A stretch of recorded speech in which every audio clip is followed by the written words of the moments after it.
Leaders of a military coup in the West African nation of Mali say that they will enact political transition and fresh elections within a reasonable time.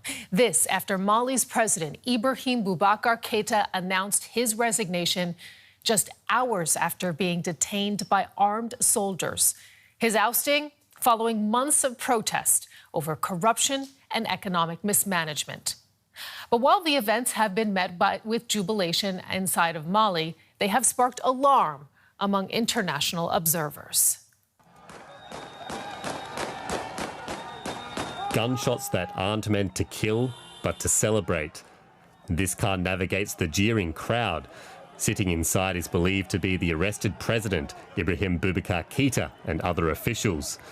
And later on in the day, a weary-looking President Keïta appeared on state TV.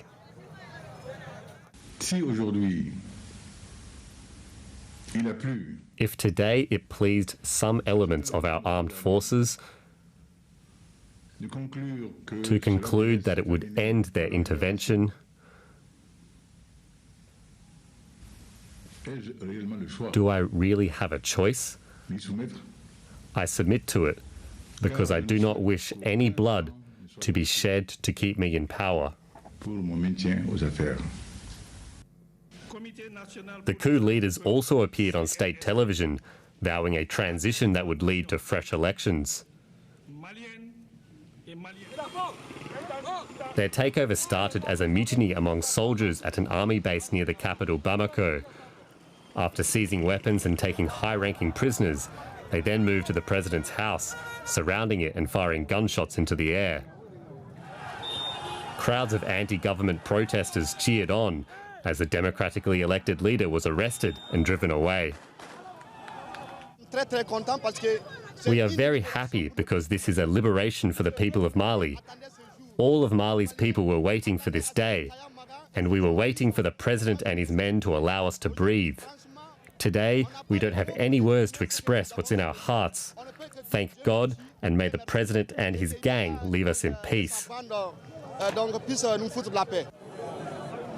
Mali has been gripped by months of anti-government protests, with many accusing Keïta's administration of corruption and incompetence, especially when it came to preventing a jihadist insurgency from the north.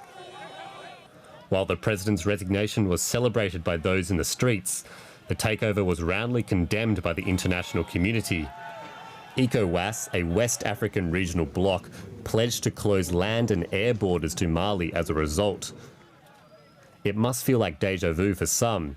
A military coup was launched from the very same army base in 2012, toppling the then president and sending the country into a period of chaos. This time around, the people of Mali will be hoping for a smoother transition of power, but it's still unclear just who that power will be handed to. And let's get more now on the coup in Mali. I'm joined by my colleague, Tommy Oladipo, joining us from DW Africa. We saw Malians, we saw the images there of them celebrating in the streets. How has this been received by the broader population, would you say?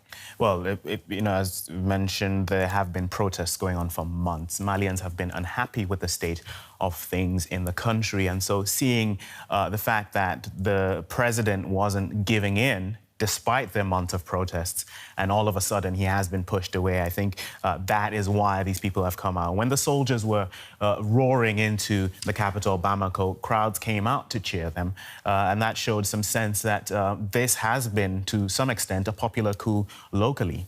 But he was elected just 2 years ago. So, I mean, what happened in the meantime? Why did Malians turn on him? I think that's what sparked the protests in the first place, the fact that the people felt that the government was not doing what it was supposed to do. They accused it of corruption. They accused it of being generally incompetent in its work. They accused the president of nepotism, appointing his own cronies into government, including his son. And as well, you have to remember, Mali also has this insurgency going on particularly in the central and northern parts of the country. That has not been sorted out as well. And so there has been all this discontent that why is the government not being able to implement these issues? There has been a peace agreement that was signed in 2015 between the government and some of these different rebel movements in other parts of the country. That has not been fully implemented as well. There's a lot of dissatisfaction with the way the government is handling things, and that's why such a rebellion has had the kind of support it has. We see it pouring out on the streets. We see now the political consequences for the country. So, I mean, this is the second coup in 8 years. What comes next for this country? That's difficult because we're still in those early stages. Will the military, first of all, be trusted to do what they claim they want to do, which is to force the president out and then have, I don't know, it's not clear exactly what they want, whether another government to come in place or someone of their own choosing.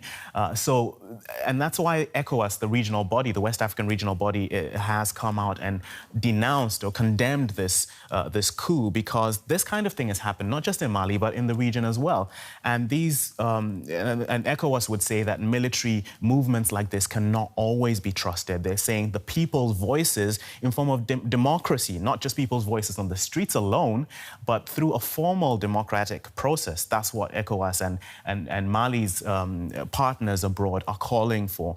So there's a lot at stake in terms of Mali's own presidency, in terms of the stability of the country as a whole, in terms of security as well, as I mentioned. That is still shaky, and so there's so many issues hinging on how the country is able to move forward over the next few days. Everyone waiting with bated breath to see what happens next now in Mali. Tommy Oladipo reporting. Thank you.